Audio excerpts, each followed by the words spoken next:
Jenna Switzer is a holistic sex coach who helps you rediscover intimacy, playfulness, and sensuality in your relationships. With a unique blend of science, energetic practices, and real life advice, she makes connections more fun, spicy, and exciting. Jenna's approach empowers you to embrace deeper intimacy and rekindle passion in a way that feels authentic and enjoyable, both in and out of the bedroom. Welcome to Embodi Your Wild. I'm your host, Carolyn LaFortune, and I'm an embodiment guide. I'm a mother of two. I'm a studio owner of Embody Pole in Ottawa, and I'm here to have real conversations about how to tap into your wildness or erotic power, into your aliveness. Let's fucking go. Thank you so much for coming on here, Jenna. I'm so excited to have you here. Oh my gosh, I am thrilled to be here. Our last conversation was in Bali, hey? Yeah, this was like 3 years ago. So fun. So fun. I love that we're here now. Yeah, I wanted to bring you on here because we've been working a lot more with discovering your sensuality or sexuality inside the studio and also in my own personal practices. And so I wanted to bring an actual holistic sex coach to talk about all of these things and all things sex, all things empowerment about sex. And let's get into it. Yeah, I feel like the Venn diagram of what I do and what you do is so overlapped. And yeah, I think it's just going to be a great conversation. I'm excited. Yeah, me too. So before we even start, what is a holistic sex coach? Okay, a holistic sex coach is someone who is concerned about how your life is impacting your sex. So, not just here's three positions you should try tonight to make things a little spicier, or buy this toy, it'll make life better. It's like, hey, what does your daily to do list look like? And how is that impacting your libido? How are you regulating your nervous system? What are the factors that are impacting your day to day? That's that more holistic approach.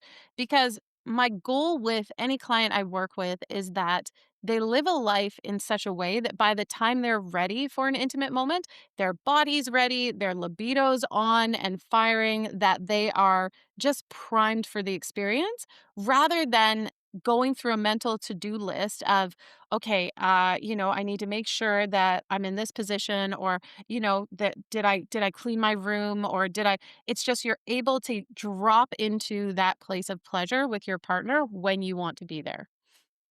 I love that because, yeah, our work is more focused inside the studio, like coming into connection with yourself, but then it can ripple out into the bedroom. But this is where your expertise really shines, or it's like, now we're going for straight into the bedroom. I feel like the amount of times I've recommended people to do exactly what you offer in your studio is like find a place that you can do this, because it's part of, if you think about your clients, right? It's part of their lifestyle is that they go into a place that helps to nurture their sensual side, their embodied, their pleasure-filled side.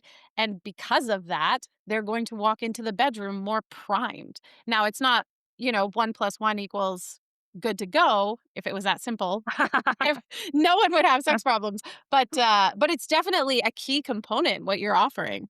Hmm. And so, what got you into this work initially? Um, you know what? I had a sexual trauma years ago, and I was working with an incredible therapist. I had an incredible doctor, and my therapist specialized in sexual trauma. That's what she did. And so I got to the end of my conversations with her, and she had empowered me in many, many ways. I feel like we worked through a lot. And I was like, yeah, but I'm still having these issues in my sex life. Like, my pelvic floor was causing me some issues. I wasn't orgasming the way I wanted to. And at the time, I'd been a yoga teacher for about maybe 6 or 7 years then. I can't remember.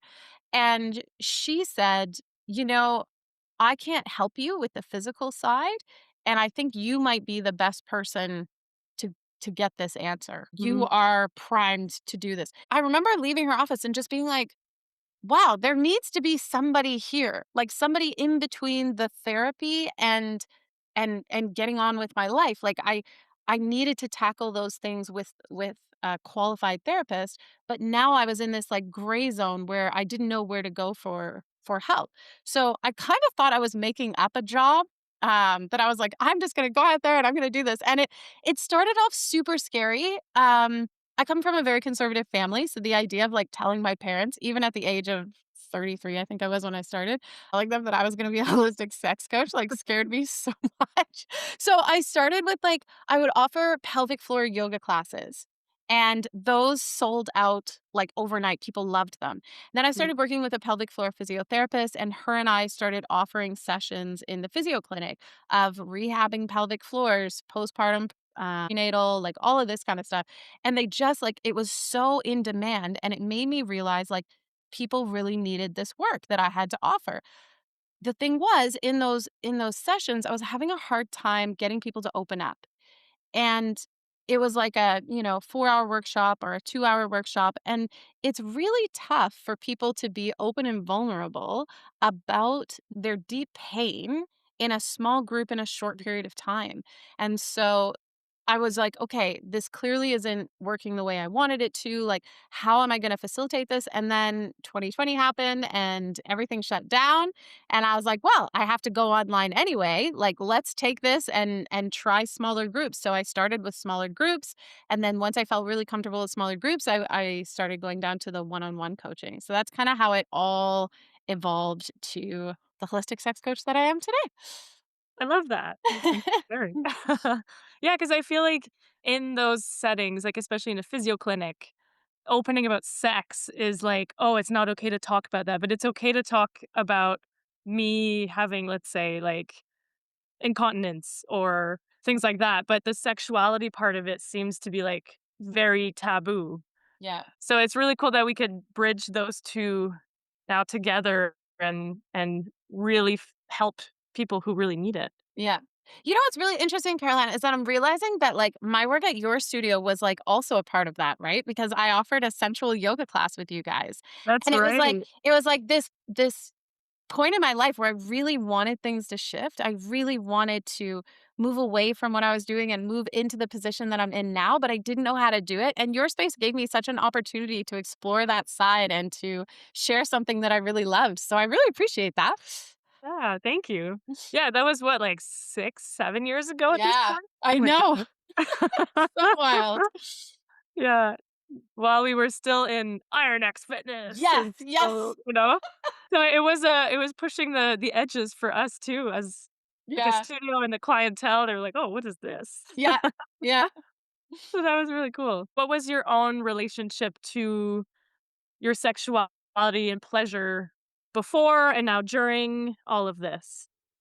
Yeah, like I said, I come from a conservative family, so the upbringing was quite, you save sex till marriage, and nobody talks about sex, and it's only ever talked about in a negative way. I have since learned that quite a large percentage of people raised in that what was called purity culture have vaginismus or vulvodynia, which is like a locking of your pelvic floor muscles. So all of that shaming around your sensuality and pleasure cause the muscles in the pelvic floor to chronically tighten. And so there was a bunch of people from my, we'll say like high school days who got married and then ended up physically incapable of having sex because of all this like oppressive nature around sex and pleasure. So it's really interesting. I gratefully didn't have to address that. So when I say they physically can't have sex, it does require a pelvic floor therapist. You can fix it. Mhm. I want to be very clear about that. But for me, it came out in I'll say like leaky ways. I was a very I had a draw towards sexuality and pleasure, and I was always very ashamed of it. And I felt, once I get married, all my problems will be over. And I got Right. married young, shockingly. And and it was really funny because he didn't really care for sex that much. He had probably the lowest libido of any man I have been with to date. And so I got married thinking like, all my sex problems are over. Now I get to be this like sexual deviant I've always wanted to be. And then and he was like, yeah, once a month is more than enough for me. And I thought I was gonna claw my eyeballs out. Like I was like, how is this even possible? So shockingly, that didn't work out. And so then I went through this whole experience of what do I want to do with my sexuality? Like, what is this part of me? If getting married wasn't the answer that I had always been taught it was, like, what is the answer? And so I definitely did a lot of exploring. I tried a lot of different I tried polyamorous style relationships. I realized very quickly I wasn't polyamorous. Um, Mostly because it's so many people's feelings that you get involved with. And Right. I'm like, I can barely handle my own feelings. I am Yeah, not a like good one person. person's enough. Yeah. I had a great time with some open relationships that were really, really beautiful, and so I feel like I really dove in, and I was like, "What is there? Show it to me, like, let me explore it." Yeah. And then, um, ironically, the sexual trauma came from a monogamous relationship, which is really interesting given how much exploring I was doing, and once I had that trauma, it was like I had to stop and relearn everything.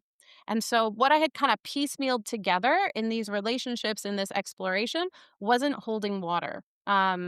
For a long time, and I feel like maybe you've heard this from girlfriends, is like I used to say like, "Oh, he gave me such a great orgasm," or "I've never had an orgasm like he gave me," or that kind of thing. And it's like Yeah. the ownership was on them, you know? Yeah. She was so good in bed, blah blah blah blah blah. And it was never this like identifying that like I was playing a role. Like it's not them giving me an orgasm, it's me allowing my body to orgasm. And Mhm. so having to like face everything, rebuild everything from the ground makes you look at something and say like is this something that I want to keep? Is this relationship to my body how I want to have a relationship to my body? So that's kind of how it evolved. And I often think if I could tell myself when I was married that I could be this orgasmic, that I could be this sexually empowered, that I could be it's almost like I wouldn't have believed me. Like, it's almost impossible for that version of me to believe that this version of me existed, and if I had of, I think there would have been nothing that would have stopped me from getting to where I was going, because it was something that I crave so deeply, is to feel that connection in sex, to feel both that connection to myself, to my partner, to my body, to feel like my body was, like, a beautiful, sensual thing. I just always thought sensuality and sexuality was like for, I don't know, like Shakira and Latin women. It wasn't a white girl Right. thing. Um, but yeah, so I think it's been a big evolution and a long time of growth. And I like I couldn't be more grateful, I think we all have these moments that are really tough, and through those tough moments you have an opportunity to grow into a version of yourself that you're proud of and that you're happy to be. So, I feel like that's where I'm at. Yeah, I feel like I have a similar journey to you of, like, exploring my own sexuality. It's always been on the partner, be like, "Oh, he didn't please me. He doesn't know what he's doing," or, "Oh, he was great," or it's like, "I can't do this myself because I don't know what I'm doing," but it's his responsibility to pleasure me.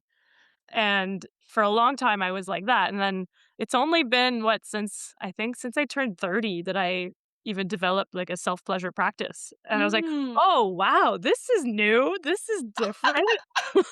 Yes, yes. I'd also really love to know because, you brought up Iron X Fitness, like, that's how I originally met you, that's what the studio Uh-huh. was, and then it's grown into Embody Pole, which is something completely different, even the name feels so different to say, so I'd love to hear how that evolution came, I'm sure, alongside your own. Yeah, absolutely. That's it. I was just so focused on the tricks, on the fitness part of it. But at that point, I feel like that's kind of what I needed. I needed that structure. I needed to build that physical strength to strengthen like the masculine energy inside of me, to really strengthen my boundaries, be able to face some fears, be able to show up in a with better posture. And then I feel like, okay, once I developed this, I grew into myself a little bit more. And then again, COVID happened, all of the we all know what happened then. And then and that's when I also ended up having children. So during that time, like pregnancy just gave me a full stop into my hustle, go, go, go lifestyle.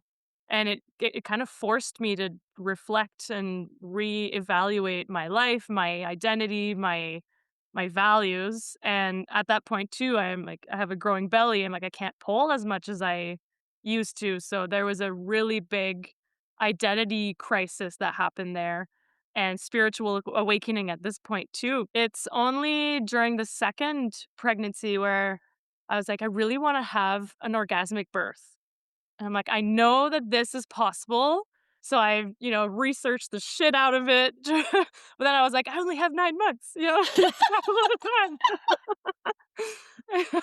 I love that. And so I didn't end up having an orgasmic birth, but it was still a pretty good birth. Like, it was very empowered and it was a home birth. I felt really good afterwards. And like the recovery was much smoother than with my son the first time. But it's during those times that I was reconnecting to my body. I was discovering pleasure in terms of, like, with this new body, especially after having one kid, then to being pregnant with the second one, like, things move around, things have shifted, so just coming back into connection with myself and really focusing on the feeling, the sensation, and living life through my senses instead of blocking everything, chasing that external validation. I was really like, what fulfills me in Mhm. this space? What do I feel like?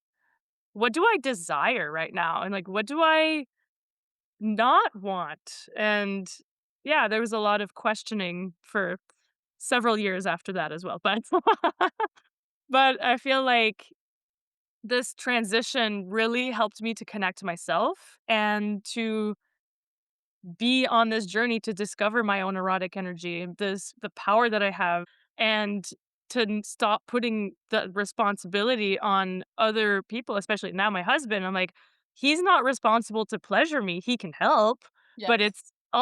it's my responsibility. And so it's really that. It's like, how can I bring myself more pleasure, and not just in the bedroom, but in everyday thing, even in the mundane things. Yes. Oh my gosh, yes. And I mean, like, that's why I'm so, like, on the holistic. It's like, how can we find that pleasure in Yeah. the mundane things? One of the things that I do with a lot of clients is called the NSP list, which is your non-sexual pleasures. And Mm, so a lot of people, it's like, if you say, like, tell me about your pleasure, they immediately associate it with sex. And it's like, yeah. actually, I want you to zoom out. I want you to think about what moments in your day-to-day life feel like pleasure.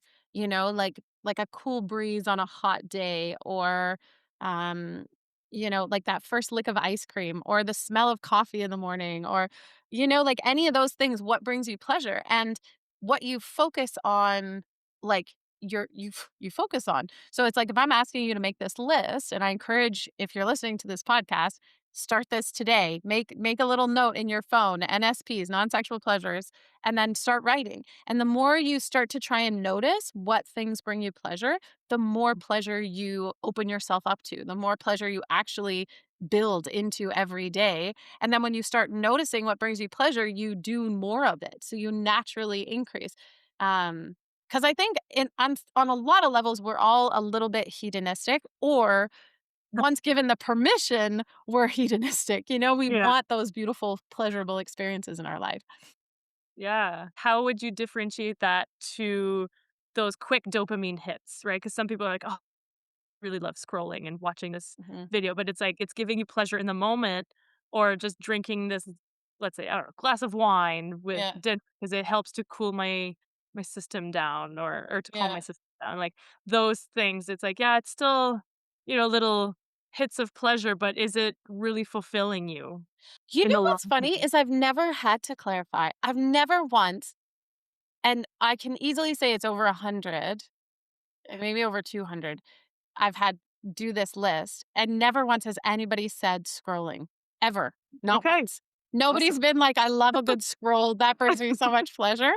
Um, Most people, it's like things, like one mother was like, when my child falls asleep on me. Like, there is such a Mhm. pleasure of that, like, connection and feeling so connected to this moment with my child. And she actually said, she's like, I've realized that, like, most times when my kids fall asleep on me, I just start scrolling on my phone. And she's like, Mhm. "What am I doing?" like, this moment is so pleasurable to me. Like, I wanna put my phone down, I actually want to enjoy it, right? So, I think that we actually know. I wonder about that as well, like, I need to look into this more about, like, dopamine versus serotonin versus, Mhm. all the other feel-good chemicals we have. Because the things that give us a dopamine hit, I don't know that we actually register them as pleasurable, Yeah. or if we just feel a pull to them, which is not quite the same thing. Yeah, because I feel like instead of being a pleasurable moment, it's kind of we're avoiding pain. Mhm. And So, on yeah. some level, we know that, Yeah. like, the same with a glass of wine, sometimes, like sometimes a glass of wine is an amazing experience. You're Mhm. traveling, you're in, I don't know, Europe, and you're trying this glass of wine and it's just beautiful. But then Yeah. sometimes a glass of wine doesn't it feels like, "Oh my gosh, I've had such a shit day, like, the only way to make this better is to, like, have some alcohol." Those 2 sensations are so different that I think we know if I ask you for a non-sexual pleasure, you might list that one in Europe, but you're not listing the glass at the Yeah. end of the day, you know? Yeah. Yeah, that's true. Yeah, it's so cool because I feel like the more you can feel into these non-sexual pleasures, yes, it's definitely gonna help in the bedroom, but it's also just bringing up the pleasure ceiling, and Yes. so we can actually start to feel a little bit more into the pain as well. It's not gonna feel as painful. Yes. Yeah, I totally agree with that. I love that pleasure ceiling concept. That's a cool idea. Yeah, like you're raising it up. Yeah. Raise the roof. Not millennials at all over here. Oh, I love it. I love it. And so what's something that you find in your work that most women struggle with? I mean, shame, that's the biggest. I think that's Mhm. a huge thing that, generationally we've been taught is to be ashamed of our bodies, ashamed of our sexuality, you know, I would say religious, even like really well-meaning non-religious people are like, well, don't dress like that because, you don't want to give the wrong impression or that kind of thing. And so it definitely doesn't come from a harm place all the time. And the results can still be all this guilt and shame that we carry around. That's a huge thing. A lack of love for our bodies. I think it's one of the biggest shames is that we as women aren't celebrating how incredible our bodies are, that having a period is this terrible gross dirty thing that I wish had never happened. A friend of mine, I was chatting with her and she just got met from the gynecologist, and I was like, "Oh, what's up?" And she said, "Well, I haven't had my period for the last 4 years." And I was like, "I'm sorry, what? Like, that's terrible. Are Mm. you okay?" And she was like, "Well, I just thought I was, like, getting lucky, and that I didn't have a period. I didn't think, like, it was a medical thing." And I was like, "Oh my gosh, how conditioned are we to Yeah. think that this is a bad thing, that when our body is actually struggling and shuts down, like, a biologically natural thing, that we are celebrating it because we're like, "Yeah, we don't have it." It's like we have these, like, incredible portals outside our body. How are we, ashamed or embarrassed or, So I feel like that's also something, a lot of women can relate to and feel frustrated by. The other thing is, that I find really interesting if we're talking about, like, which mostly we are here, is, like, heterosexual relationships, is how often people are willing to prioritize a man's pleasure over their own. And if it's, men together, how often men will prioritize their partner's pleasure over their own. Like, it's hard for Oh. people to just enjoy. So I was working with a couple one time, and she was having a hard time feeling like she could get to a place of orgasm before he was ready to finish. And so I was like, okay, so, for the next week, he's not orgasming during sex. Like, that's we're taking that off the table. You can have Mm. sex if you want. Um, and he's not orgasming during sex. And I think 3 days later, she sent me a message and she was like, "Hey, I can't do this. This was a dumb idea." And I was like, wow, okay. Like, I didn't expect that from her. And then the next week when we had a session, she's like, "I feel like I'm not doing a good job if he doesn't orgasm. So if he doesn't orgasm, Oh. it's no fun for me." And I was like, "Oh, that's so interesting." She had not orgasmed during sex once in their entire relationship, and even for 1 week, it felt like a personal shame or lack Yeah. like she was no longer The desired. responsibility. Yeah. Yeah, I thought that was so interesting, and it actually shone a light on myself. I know that I have also in the past been that same way. I've also been like, Mhm. if someone can't orgasm when they're with me, you take it as like a personal like, "Oh man, am I not hot enough? Am I not Yeah. desirable enough? Is something wrong? Is my body not sexy?" So yeah, I think that's something a lot of us fight with on the inside without even really knowing that battle's happening. I'd be interested to know in your studio what you see as far as like the blockages that come up for people when they're wanting to take that step and be Mhm. embodied and be connected to their sensual self. What do you feel are the blocks that prevent them from getting there? I feel like a lot of the responses have been, "Oh, I'm stuck in my head, I'm stuck in my head." And I feel that a lot, and then sometimes it's, like, sexual trauma, sometimes it's just stress or just, like, other just heavy emotional just holding on to a lot of emotions, yeah. And and I feel like that's a big cycle of, like, you're holding on to this, and then it makes you stuck in your head, and then because you're stuck in your head, you're carrying more, and then it's like this vicious loop of, I'm never gonna get rid of, feel lighter and be able to soften because it's just looping around. Yes. Yes. And, so with our practices, we really try to get them to, like, I feel like movement helps a lot to Absolutely. move this energy, to release this energy so that after even after an intro experience, they move for maybe an hour, and they just like, you can visibly tell there's been a shift where maybe they came in, like, their posture is a little bit more raised up, like shoulders raised up, they're just like more tense, and then at the end of it there's the full body relaxation.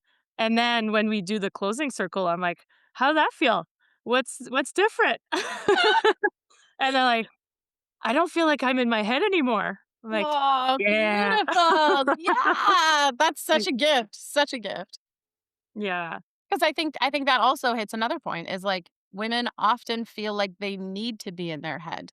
Like, it's not safe to not be in their head. exactly. Like, who's gonna do the to-do list if I'm not in my head planning what needs to be done? Who's gonna, keep me safe if I'm not constantly being vigilant? So I think that's a big piece as well is, like, being able to get out of your head to be able to, like, bring those Yeah, 2 places online, both your body and what you feel in your body, which is, I think, a big part of intuition.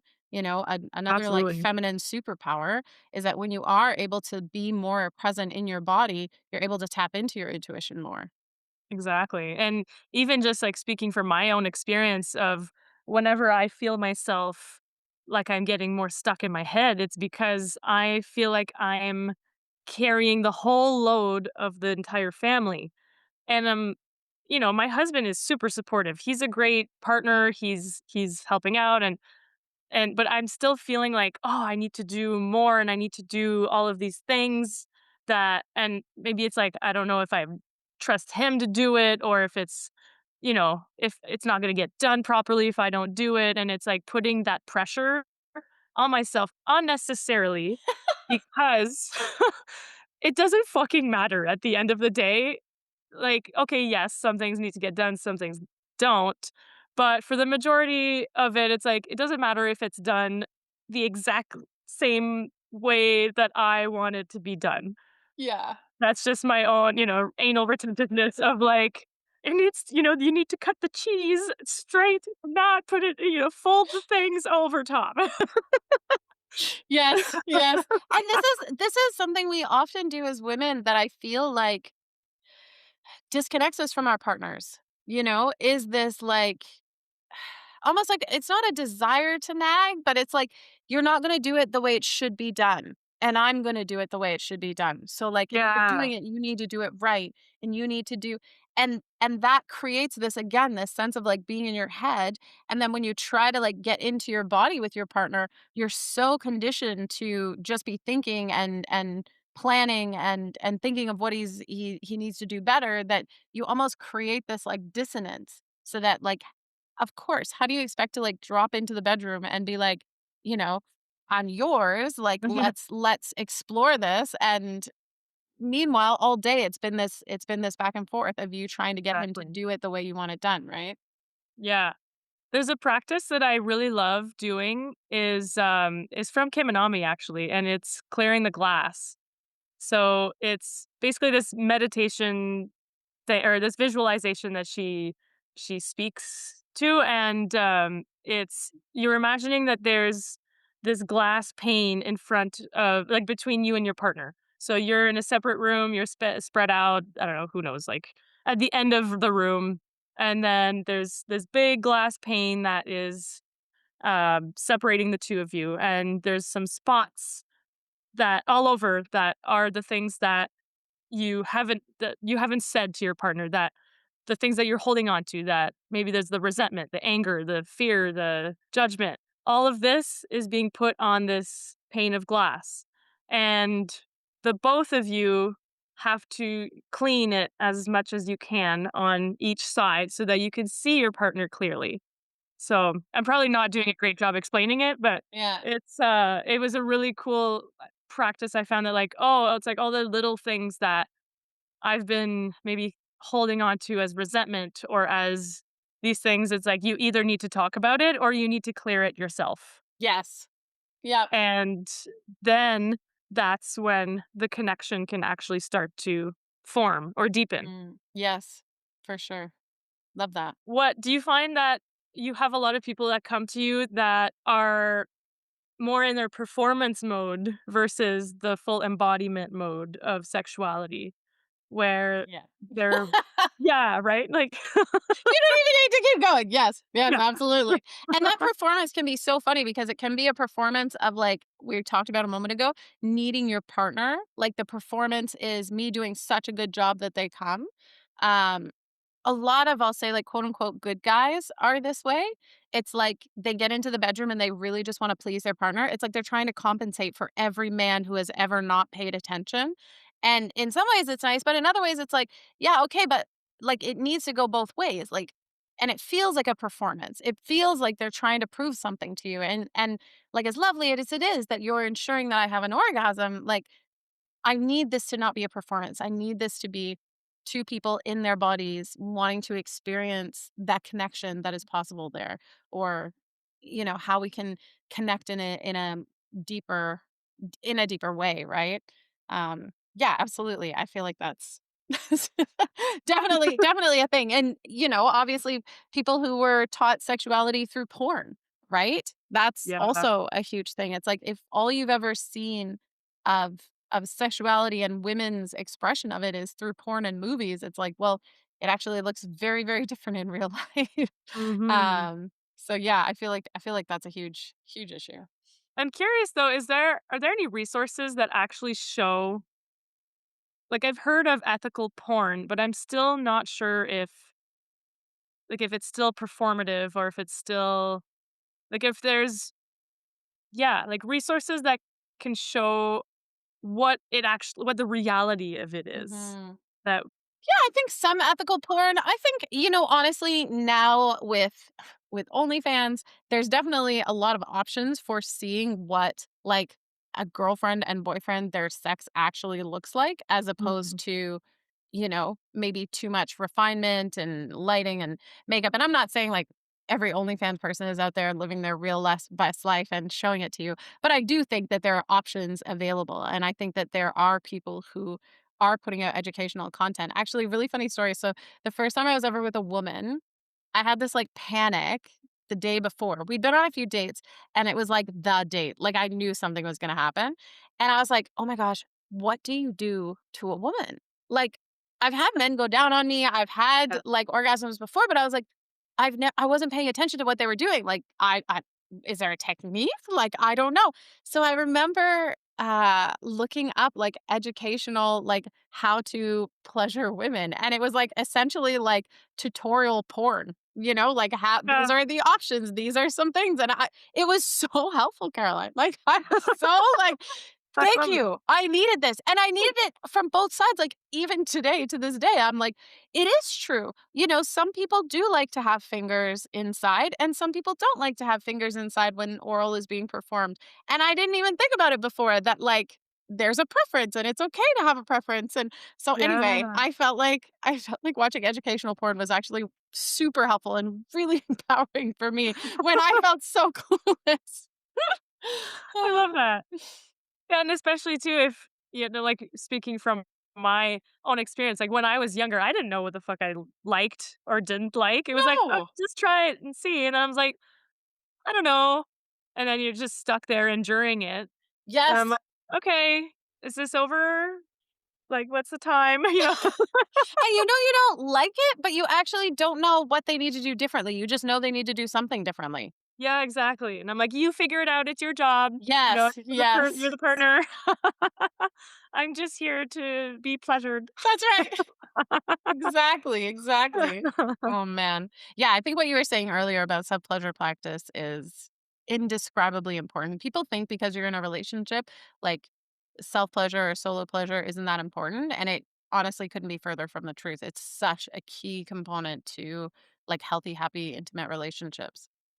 Yeah, I found that I've actually discovered, like, oh, I don't actually like being touched this way through my own exploration. Because I mean, yes, with partners as well, but it's really been with, like, I've had to be with myself, be with my own body to discover what I like, what I don't like, and I'm still on that journey too, right? It's not like, uh, okay, I reached the goal of the Win! I I win. Yeah, yeah. win!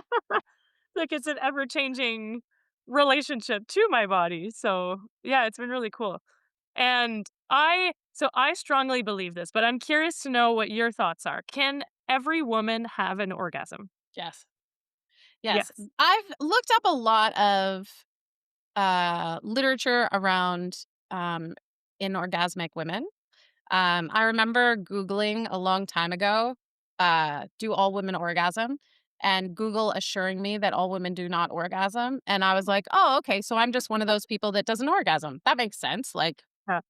that's fine. Uh, turns out that's not true. Turns out I am just as capable as everyone else. I've heard some things about like the rule of thumb, which is if your clitoris is located more than like a thumb tip's distance away from the vaginal opening, then you can't orgasm from penetration. Um, I also don't believe that at all. Mhm. We just have such capable bodies, and we're capable of more than we think we are. Absolutely.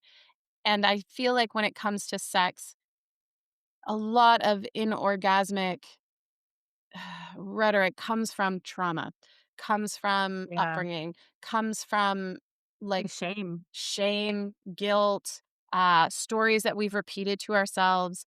I have yet to meet someone who's actually never been able to orgasm. I've met a lot of people who claim to not be able to orgasm. And Mm. I remember one lady in particular, I was like, I will give you all of your money back if you work with me for 3 months and you don't orgasm.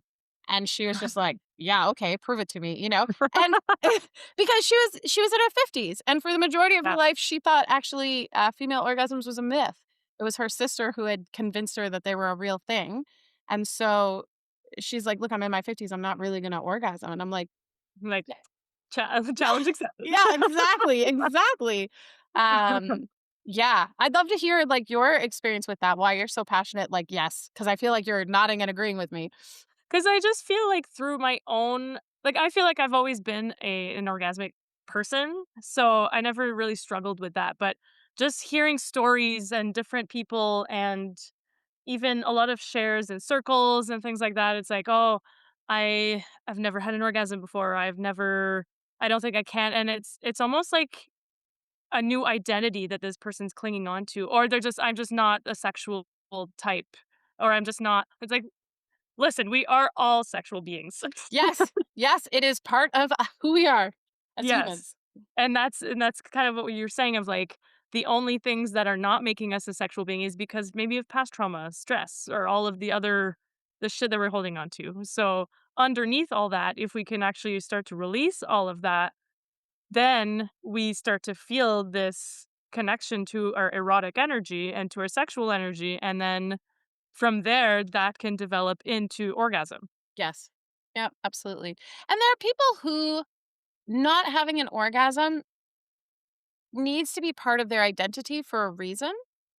Whatever that is, like, I have a really good friend who's a therapist, and she's like, we don't come up with these anxieties or, we'll say like actions that we do, habits we have.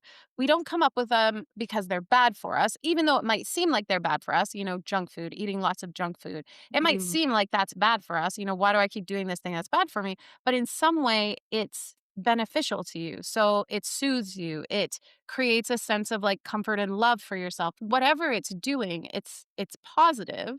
And so that's something to evaluate as well. Like, what is it about being inorgasmic is benefiting me?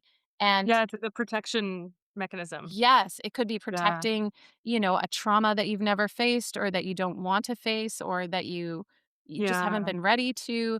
It could be, shame and guilt. It could be a fear, of being fully loved and loving fully. Maybe you associate orgasm with like the deepest form of connection. And I think that that's also something to be aware of. There's so many layers, there's so many reasons. It doesn't have to be a deep trauma. Sometimes it can be something that's a lot simpler and it's been serving you for a long time. So until you're ready to take on that new identity and do things differently, you'll Yeah. remain in orgasmic. And yeah, it does take, I think it takes some, that's not true. It doesn't necessarily take teaching, and it's easier if somebody teaches you. Yeah, right. Because then you're actually guiding them exactly how to get there. Yes, exactly. It doesn't take as long, man. Yeah. I also love too that, like, orgasm doesn't have to be the goal of the intimacy or the or the like, the intercourse or sex or No, whatnot. Like, you can also have a really good time in the foreplay or in just even that tension even before that, there's even touch, I and agree. just creating that connection with your partner or whatever whoever else you know, you wanna do this with. So, it's I feel like just, yeah, learning all of this through, like, tantra teachings and things like that, I'm like, "Oh, I really love that concept of, like, the orgasm, how it's been taught has been the goal, and then, okay, your orgasm, the man ejaculates, then sex is over." But it's Yes. like, why does it have to be that way? It doesn't have to be that way at all. No. No, and, like, for some people, like, especially people who feel inorgasmic, it's like they feel like they can't have sex, like, they're not having good sex, and absolutely, you can have amazing, epic intimacy, sex, like, all kinds of different experiences that doesn't lead to orgasm, and, yeah, I agree with you. I think part of, again, the pressure that we put on ourselves to orgasm, it's more detrimental than it is helpful. If the goal is orgasm and I feel like I can't ever get there, then all I'm thinking about the whole time is like how I can't get there, how I'm never going to reach that That's it. goal, how it's, Yeah. it becomes this huge elephant in the room.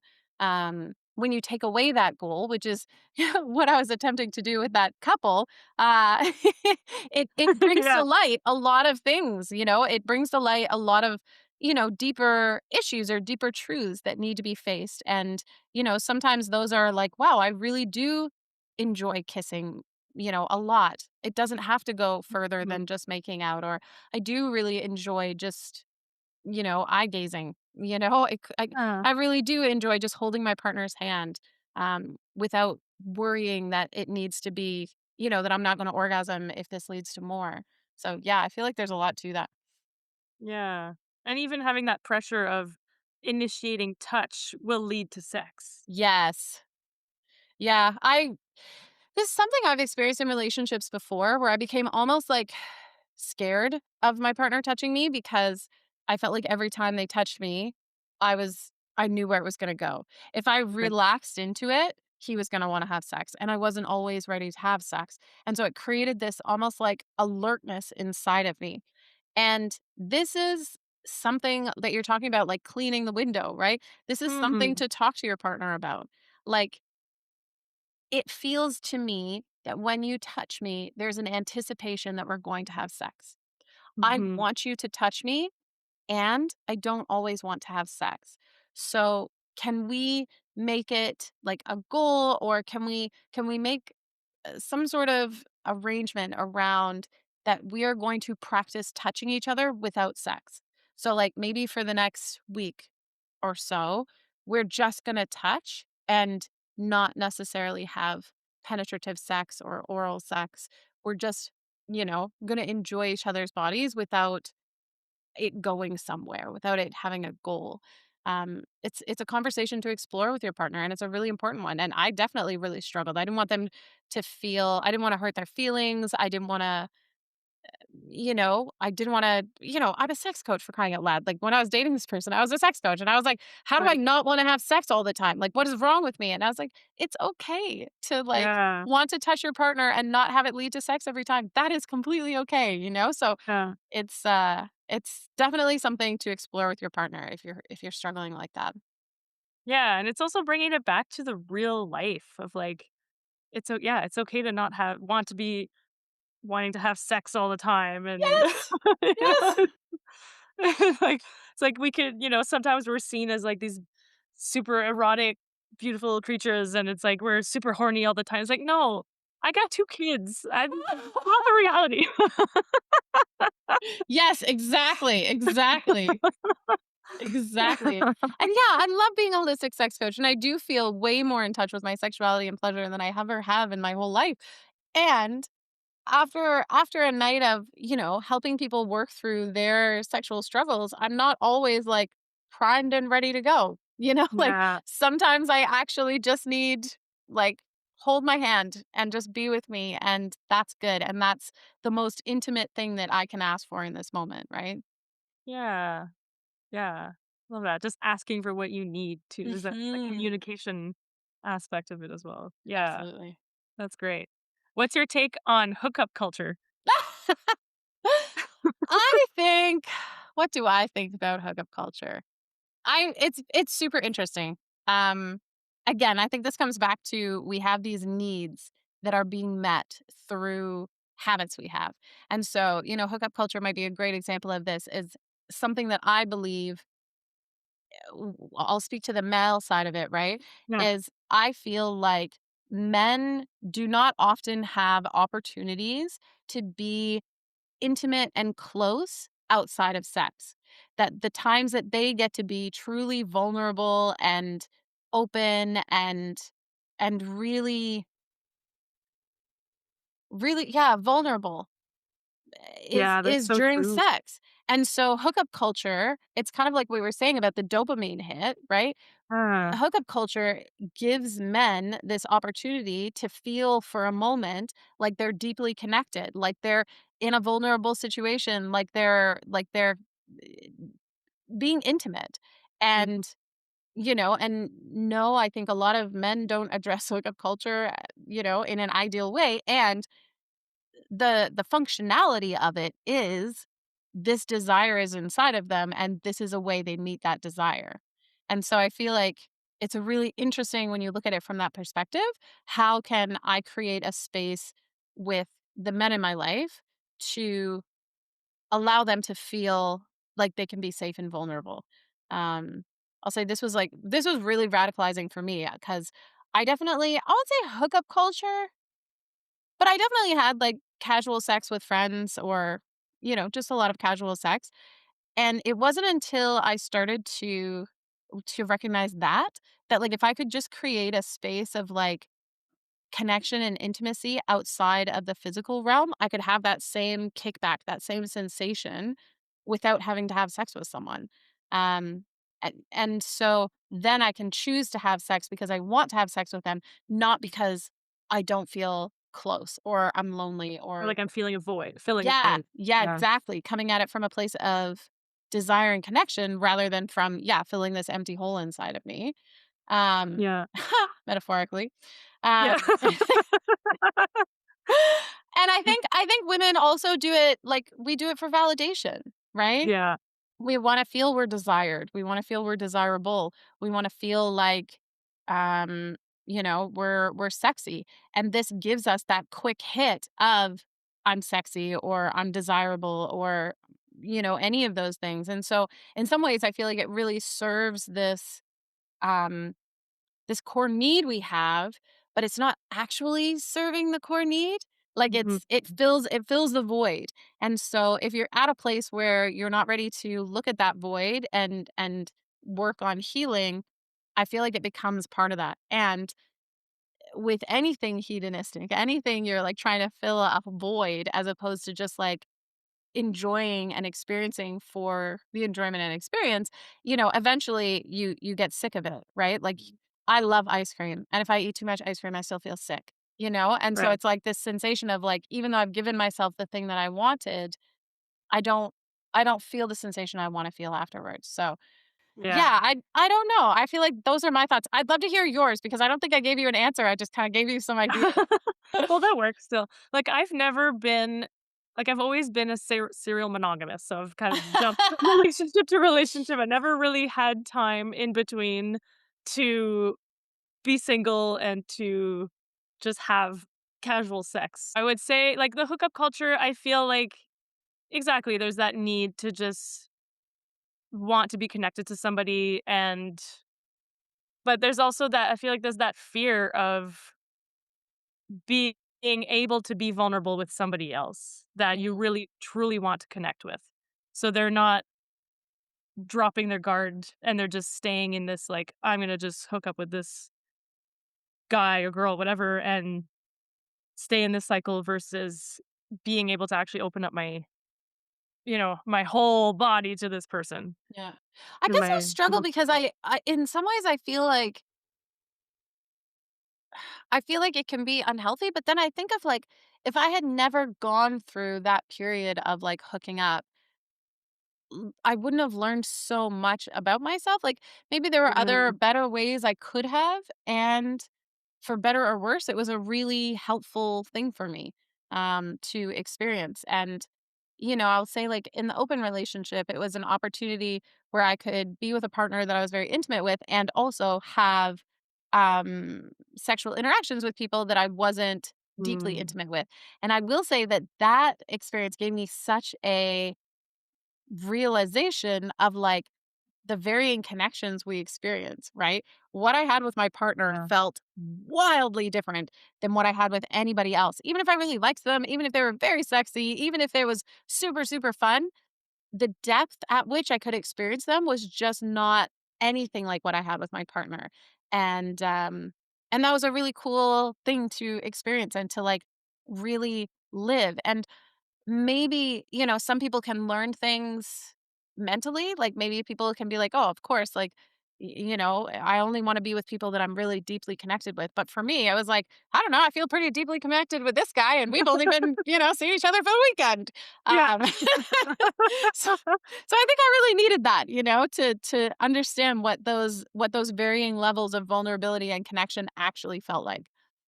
Mhm. I love that. Yeah. Yeah. Thanks. Yeah. And, as we come to a close, how can people work with you? I mean, one-on-one coaching. I have a bit of a wait list right now, but I'm available for one-on-one coaching. I also have an online course called Beyond Kegels, and this is essentially designed for people who want to understand what's happening anatomically in their body. I've created it so it works for male or female bodies. Okay. The exercises are the same, but there's two different like anatomies.